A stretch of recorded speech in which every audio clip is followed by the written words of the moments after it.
Repubblika qed titlob għar-riżenja immedjata tal-Ministru Clint Camilleri u biex l-eks Ministru Clayton Bartolo, Clint Camilleri u l-mara ta' Bartolo Amanda Muscat jiġu investigati kriminalment. Dan tabbar f'konferenza tal-aħbarijiet li saret mir-Repubblika quddiem id-depo fejn il-President ta' din laqda Vicky Ann Cremona u l-avukat Jason Azzopardi insistew li Amanda Muscat tatlura 16,000 euro. Propju għax taf li hija ħatja. Daw daħlu ġobutom flus li mhux suppost daħluhom. Tantu veru li Amanda Muscat tat flus lura.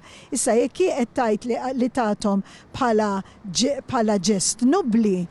Aħna ma tantx nemmnu fin-nobiltà. Cremona saħqet li l-impjieg ta' Muscat kien materja li kellu jwassan għal ir-riżenja.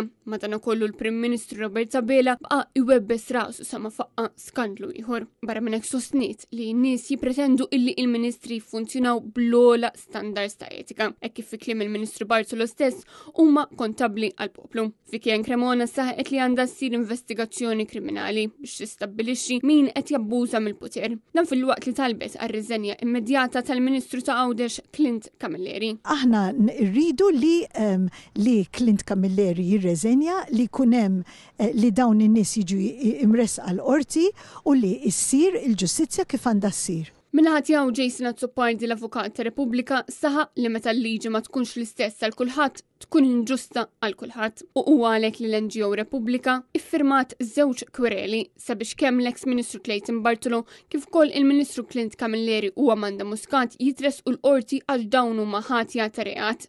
U tem billi staqsa x'inhu jistenna l-Kummissarju tal-Pulizija Angelo Gafà biex jinvestiga lil Bartolo u Camilleri kif ukoll lil Amanda Muscat u anka iċ-ċiklist Taljan Anjoli brabta mal-allegat kickbacks li ħadet Amanda Muscat minn kuntratt mal-MTA.